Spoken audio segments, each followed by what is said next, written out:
Hallelujah, समझ में आ गई होगी। उद्धार क्या है? प्रोसेस है। पौलुस कहता है कि हम अंश अंश कर करके प्रभु के समानता में बदलते जाएंगे। आज हो सकता है कि 10% हम प्रभु में हैं, प्रभु के समानता में, और 20 साल के बाद पता चलेगा कि हम 80% प्रभु के समानता में बदल गए हैं। उद्धार एक प्रक्रिया है, उद्धार एक प्रोसेस है। आप प्रोसेस में हैं, आप प्रक्रिया में हैं। हालेलुया। आज हो सकता है, आज आपकी धार्मिकता का लेवल हो सकता है कुछ कम है, लेकिन 50 साल के बाद आपको पता चलेगा कि अब 90% प्रभु की समानता में बदल गए। उत्पत्ति की किताब निकालिए 1:26। उत्पत्ति 1:26। फिर परमेश्वर ने कहा, हम मनुष्य को अपने स्वरूप के अनुसार अपनी समानता में बनाए। फिर से जरा सुनिएगा ध्यान से, यहाँ पर समझने वाली बात है। अब तक मेरे दिमाग में ये बात रही है, हम कई बार प्रचार करते थे कि परमेश्वर ने मनुष्य को अपने स्वरूप, अपने समानता में बनाया। लेकिन याद रखिएगा, जब परमेश्वर मनुष्य को बनाने शुरू किया तो स्वरूप में बनाया, लेकिन समानता वहां नहीं है। जरा समझिए, कुछ क्या आगे जरूर पढ़ लीजिएगा।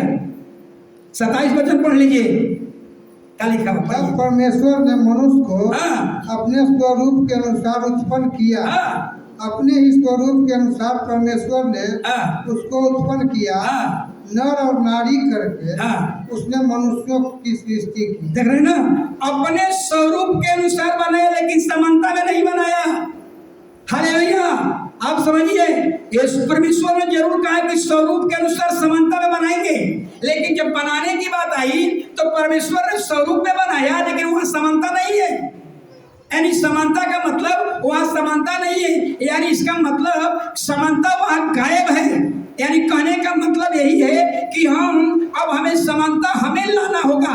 हालेलुया। कहने का मतलब यह है कि आप अंश अंश करके, पौलुस कहता है, अंश अंश कर करके हम प्रभु के समानता में बदलते जाएंगे। Hallelujah, hallelujah. समानता में हम बढ़ रहे हैं। आज हो सकता है कि 20% समानता में बढ़ रहे हैं। एक समय आएगा कि 50% प्रभु की समानता में बदल गए। हालेलुया। तो समानता में, हालेलुया, और स्वरूप में बनाया, लेकिन समानता वहां गायब है, समानता वहां नहीं है। समानता हमको लाना है। कैसे आएगा? हालेलुया। अंश अंश कर करके हम प्रभु के समानता में बढ़ते जाएंगे। जरा सोचिएगा। हालेलुया। आप अपने सिर के बाल को बढ़ते हुए देखे हैं, बढ़ते देखे हैं, अपने बच्चे को बढ़ते हुए देखे हैं, पेड़ पौधा को बढ़ते हुए देखे हैं, तो क्या वो बढ़ता नहीं है? ऐसा ही हम जो है अंश अंश करके, अभी नहीं, पता चलेगा 30 साल के बाद पता चलेगा कि आप प्रभु के लगभग आप समीप पहुंच चुके हैं। 100% तो नहीं बनेंगे, लेकिन पता चलेगा कि 30 साल के बाद आप 80% प्रभु के समानता में बढ़ गए। अभी पता नहीं चलेगा। जिससे अब बाल बढ़ता है, दिखता नहीं है, लेकिन क्या है? बढ़ता है। ऐसा ही आप भी बढ़ते जाएंगे, प्रभु के समानता में बदलते जाएंगे। आप कुछ लोग हो सकते हैं कि अभी भी प्रभु के भवन में आते हैं, नशा करते होंगे, लेकिन एक दिन आएगा वो भी छोड़ जाएगा। हालेलुया। तो कहने का मतलब पौलुस कहता है, उद्धार एक प्रोसेस है, एक प्रक्रिया है। उद्धार हो रहा है, उद्धार होता रहेगा। प्रभु में हम बढ़ रहे हैं, बढ़ते रहेंगे, लेकिन एक दिन आएगा कि हम प्रभु की समानता में बहुत बदल गए। हालेलुया। जिससे आप समझिएगा, एक प्रोसेस है। जरा समझिएगा, छोटी सी बात से समझा रहा हूं। सोना को आप जानते हैं, सोना कहां से निकाला जाता है? खदान से निकाला जाता है। खदान से जब सोना निकाला जाता है तो अशुद्ध रहता है, उसको आग में जलाया जाता है, वो शुद्ध बन जाता है। इसके बाद उस पर 22 कैरेट 24 कैरेट का मुहर लगता है। हालेलुया। तो सोना में दो प्रक्रिया होती है, याद रखिएगा। हम सोनार तो नहीं है, लेकिन साइंस का स्टूडेंट है, इसलिए मैं जानता हूं, इसलिए बता रहा हूं। हालेलुया। सोना को पहले क्या करता है, जब भट्ठा से निकाला जाता है तो उसको आग में जलाया जाता है ताकि उसकी सारी गंदगियां जलकर भस्म हो। हालेलुया। और उसके बाद उस पर मुहर मार दिया जाता है 24 carat. Hallelujah, hallelujah, hallelujah, hallelujah. जब सोना खदान से निकाला जाता है तो अशुद्ध रहता है, उसको आग के भट्ठी में जलाया जाता है, वो शुद्ध हो जाता है। हालेलुया। शुद्ध होने के बाद अभी मोहर नहीं मारा जाता है 24 कैरेट का और 22 कैरेट का, नहीं, उसके आगे उसको आग से गुजारा जाता है। सोना दो तरीके से है, दो प्रोसेस उसमें होता है। पहला कि उसको आग में जलाया जाएगा, दूसरा उसको आग से गुजारा जाता है। क्यों गुजारा जाता है?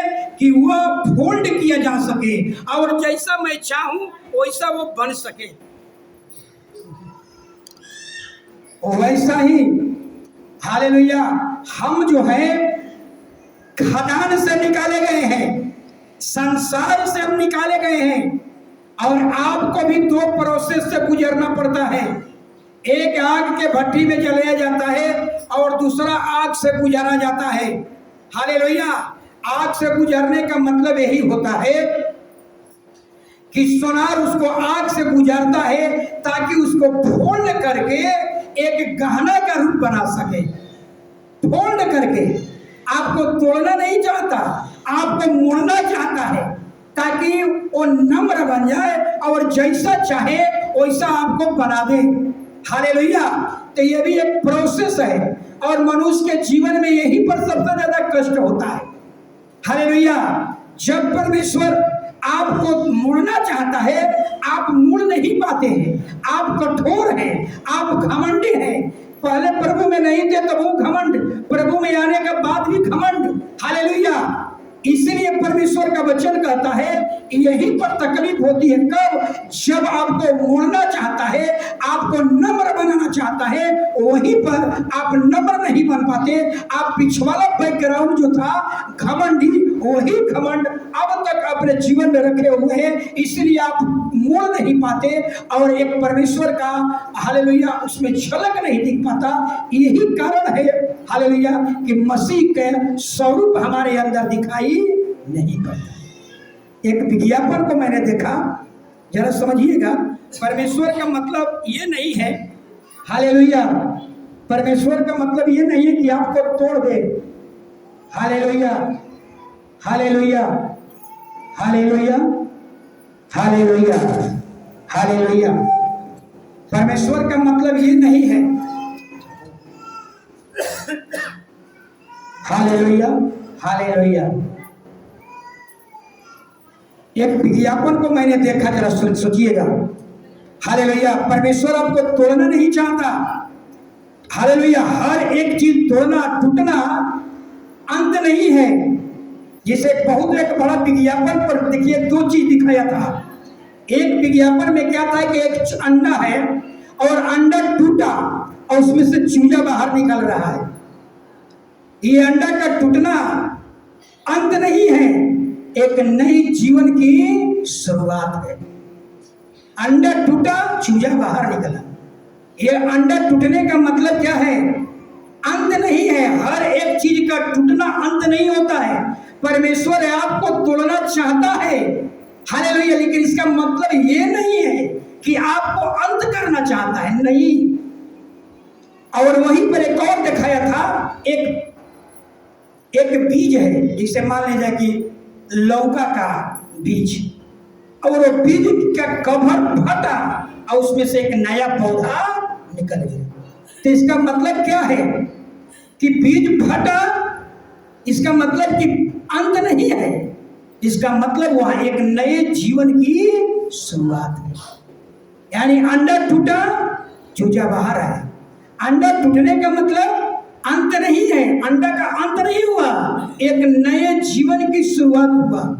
ऐसा ये बीज जो है वो फूटा, उसमें से एक नया पौधा निकला। एक मतलब वो भी अंत नहीं है। और नीचे में लिखा हुआ था कि हर एक चीज का टूटना या फूटना अंत नहीं होता है, एक नए जीवन की शुरुआत होती है। ऐसा ही परमेश्वर आपको तोड़ना चाहता है, लेकिन इसका मतलब ये नहीं है कि आपको अंत करना चाहता है। आपको टूटने का मतलब है आपके घमंड को तोड़ना चाहता है, आपके आपके आपके पाप को तोड़ना चाहता है। जब आप टूटेंगे, जब आपका घमंड टूटेगा, जब आपका क्रोध टूटेगा, जब आपका पाप टूटेगा, तो आप नम्र बनना शुरू हो जाएंगे और यही से एक नए जीवन की शुरुआत होती है। तो हर एक चीज का ये मेरा मोबाइल अगर गिर जाए तो इसको कहेंगे इसका अंत हो गया, लेकिन अंडा का टूटना अंत नहीं है। परमेश्वर आपको तोड़ना चाहता है। हालेलुया। यीशु के पास केवल कौन लोग नहीं आए? वही लोग नहीं आए जो टूटना नहीं चाहते थे, जो झुकना नहीं चाहते थे। इसलिए प्रभु सब कुछ देना चाहता था, लेकिन नहीं दे पाए। इसलिए नहीं दे पाए कि लोग टूटना नहीं चाहते थे, झुकना नहीं चाहते थे। हालेलुया। इसका मतलब परमेश्वर तोड़ना चाहता है, आपको तोड़ना चाहता है, लेकिन तोड़ने का मतलब ये नहीं है कि आपके जीवन को अंत करना चाहता है। नहीं, आपके जिस दिन आपका क्रोध टूटेगा, आपका जिस दिन आपका घमंड टूटेगा, आपका जाति का घमंड, आपका धन का घमंड, आपके पद का घमंड, आपका कुल का घमंड, जिस दिन ये टूटेगा आप नम्र बनना शुरू हो जाएंगे, ये आत्मा का फल लगना शुरू हो जाएगा और यही से आपका एक नए जीवन की शुरुआत होगी। समझ में आ रहा है बात हमारी? हालेलुया। यही से एक नए जीवन की शुरुआत। तो परमेश्वर चाहता है कि आपको हम तोड़ूं, लेकिन तोड़ने का मतलब ये नहीं है हालेलुया कि आपको नष्ट कर दूं, बर्बाद कर दूं। ऐसा परमेश्वर की इच्छा नहीं है। शैतान कहता है, शैतान क्या कहता है? शैतान कहता है कि कलीसिया को संसार के समान बना दूंगा, लेकिन परमेश्वर कहता है कलीसिया संसार से अलग हो। शैतान कहता है कि कलीसिया को संसार के समान बना दूंगा, यानी जो संसार में शिक्षाएं हैं, जो संसार में लोभ लालच है, वो शैतान कहता है कि कलीसिया में डालूंगा। संसार में जो लड़ाई झगड़ा है, अठानी चलनी की लड़ाई झगड़ा है, कहता है कि कलीसिया में डालूंगा, कलीसिया में फूट डालूंगा। लेकिन परमेश्वर कहता है कलीसिया संसार से। हालेलुया। समझ में आ रहा होगा आपको? हालेलुया। तो परमेश्वर आपको तोड़ने का मतलब, टूटने का मतलब ताड़ना देना चाहता है, आपको ताड़ना देना चाहता है। हालेलुया। लेकिन वो ताड़ना में एक नया जीवन है, वो ताड़ना में एक नई जीवन की शुरुआत है। वो ताड़ना का मतलब ये नहीं है आपका अंत हो गया, नहीं।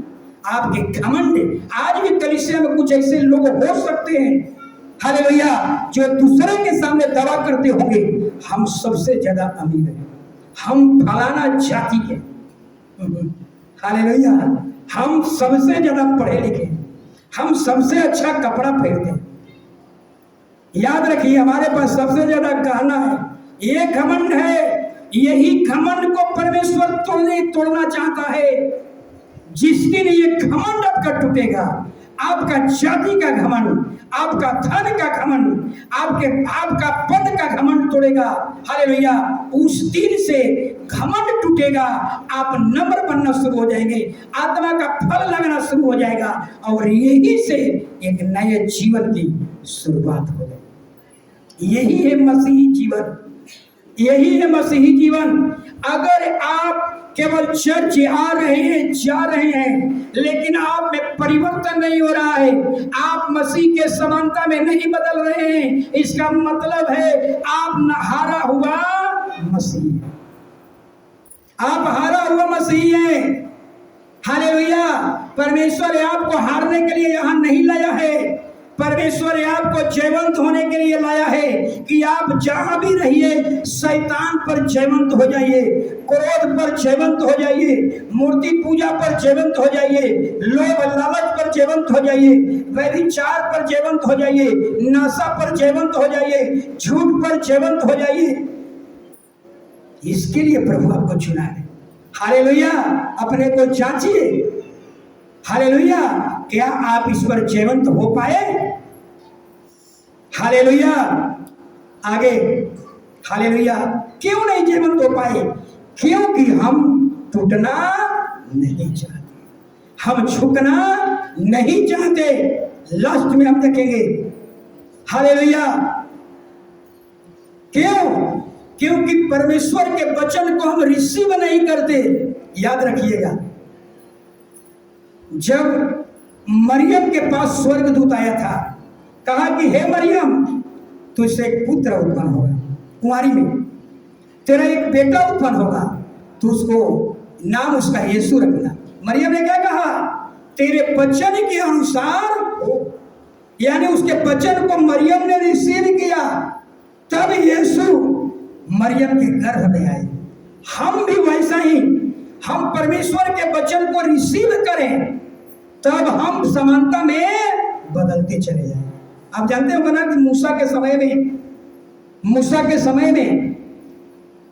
के समय में, इसहाक के समय में शीशा का आविष्कार नहीं हुआ था। मैं कल पढ़ रहा था, निर्गमन 38 अध्याय में जरूर पढ़ लीजिएगा, अभी मत पढ़िए, 38 अध्याय में पढ़िएगा।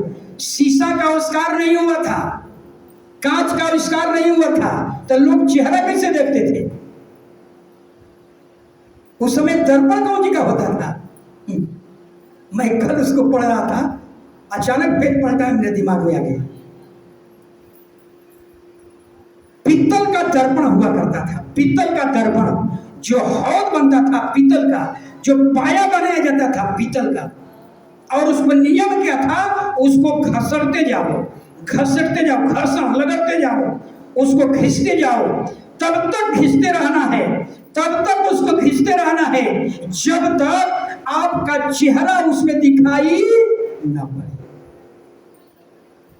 कहने का मतलब यही है, परमेश्वर आपको खींचते रहेगा, खींचते जाएगा, तब तक आपको खींचते जाएगा जब तक आपके अंदर में प्रभु का स्वरूप दिखाई न पड़े।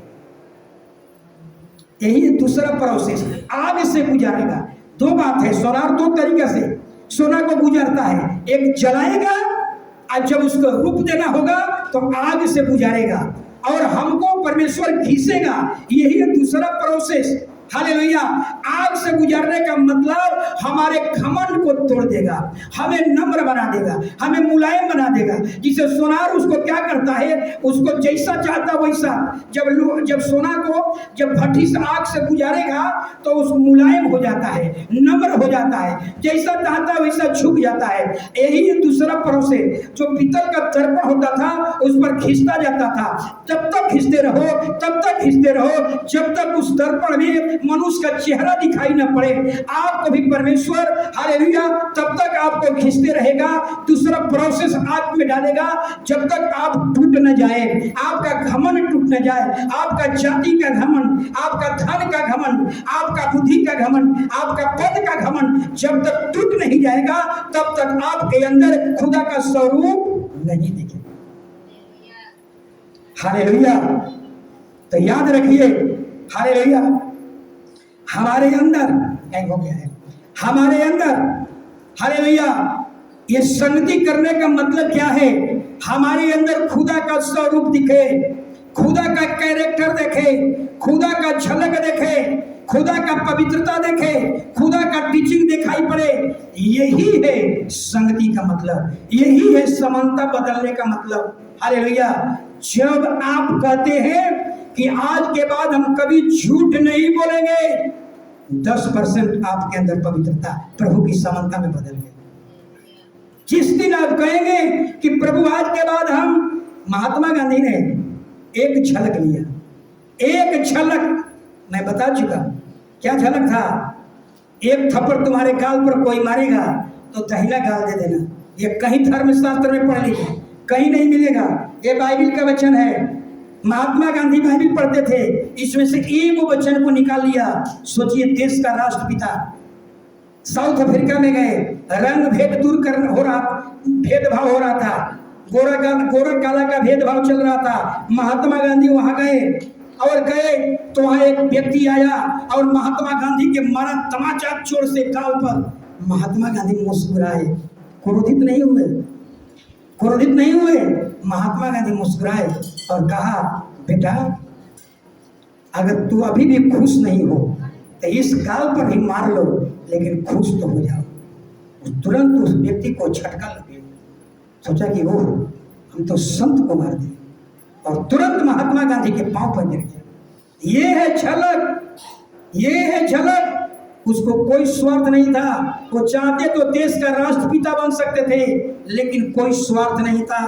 फिर भी वो देश का राष्ट्रपिता का, पूरा भारत का राष्ट्रपिता का एक झलक। हालेलुया।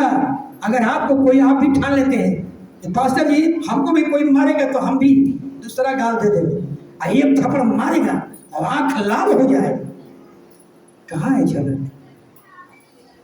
और गुस्सा में करिए, एक में मार लीजिए, ये झलक नहीं है। झलक का मतलब, झलक में नम्रता होती है, झलक में दीनता होती है, क्रोध नहीं होता।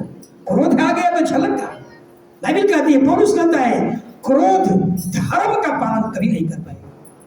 क्रोध आपके धर्म को झटका दे देगा। हालेलुया। सभी लोग खड़े हो जाएंगे। जो बपतिस्मा लिए हुए हैं वही, जो बपतिस्मा लिए हुए वही। हालेलुया।